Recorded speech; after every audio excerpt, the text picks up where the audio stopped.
Salut les percutés. Aujourd'hui j'avais envie de vous parler d'un livre sur l'essentialisme, un livre écrit par Greg McKeown, qui est vachement intéressant. Mais en fait je me suis aperçu que la manière dont j'allais vous en parler ne serait pas la manière la plus utile pour vous. C'était une manière qui faisait sens pour moi, mais pas pour vous.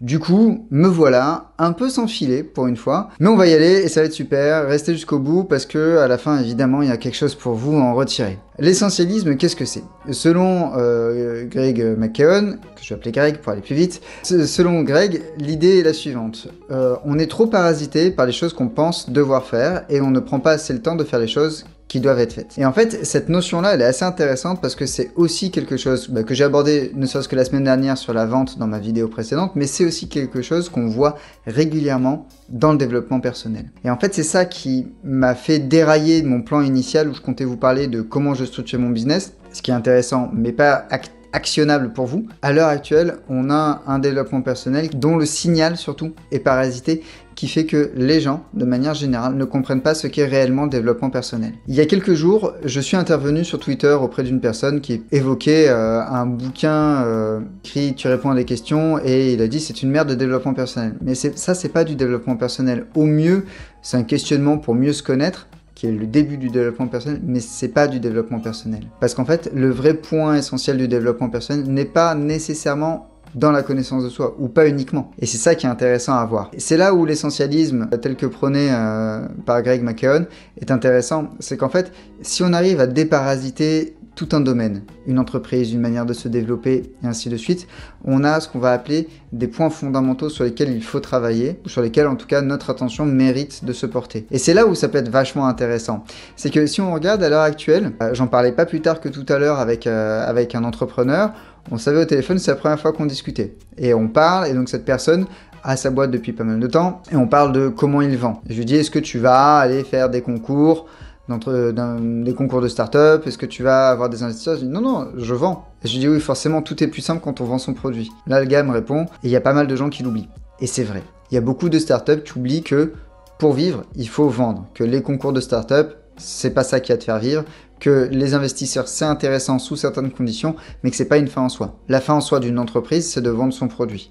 De la même manière, le développement personnel, la fin en soi, c'est quoi? C'est pas une routine matinale qui va te permettre d'exploser ta créativité et de créer du manque de sommeil. Non, c'est pas non plus s'asseoir sur un rocher et méditer face à la mer pendant des heures. Non, le principe du développement personnel, c'est être bien. Comme être bien dans tes fringues, en gros. C'est-à-dire que tu vas jamais porter un jean en taille 32 si tu fais du 42. Alors pourquoi est-ce que tu vas adopter une routine de développement personnel, des idées du développement personnel qui ne te correspondent pas?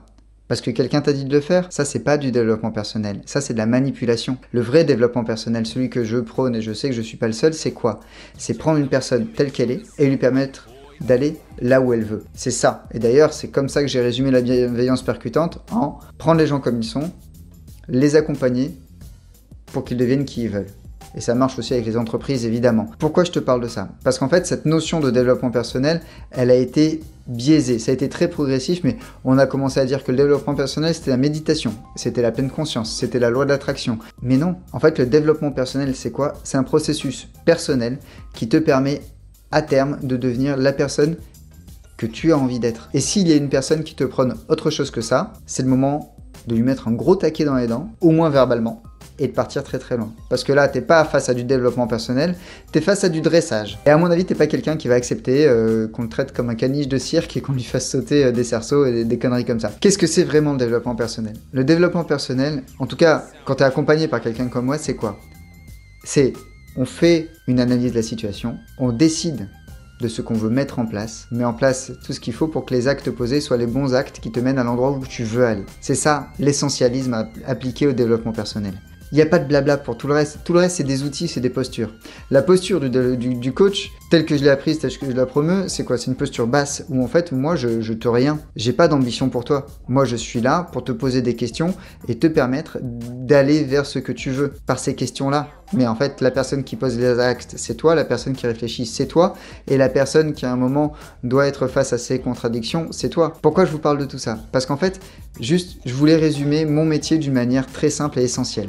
Mon métier, c'est prendre les gens comme ils sont et les accompagner pour qu'ils deviennent qui ils veulent. Et ça, c'est le développement personnel tel que je l'entends. C'est le principe de base de la bienveillance percutante aussi, mais c'est essentiel qu'on soit bien d'accord sur ça, de la même manière qu'il est essentiel pour un entrepreneur de dégager tout ce qu'on lui dit qu'il doit faire pour se recentrer sur tout ce qu'il doit effectivement faire. Cette nuance-là, c'est un apprentissage parfois de toute une vie. Il est intéressant à un moment d'arrêter de mener des batailles totalement inutiles et de se concentrer sur celles qu'on doit mener et qu'on doit gagner. Faire des vidéos un peu différentes, aller voir des nouveaux clients, vendre enfin ses produits et arrêter d'être en permanence en recherche de fonds. Les fonds, c'est dans la poche de tes clients qu'il faut aller chercher. En tout cas, c'est mon avis. Mais peu importe.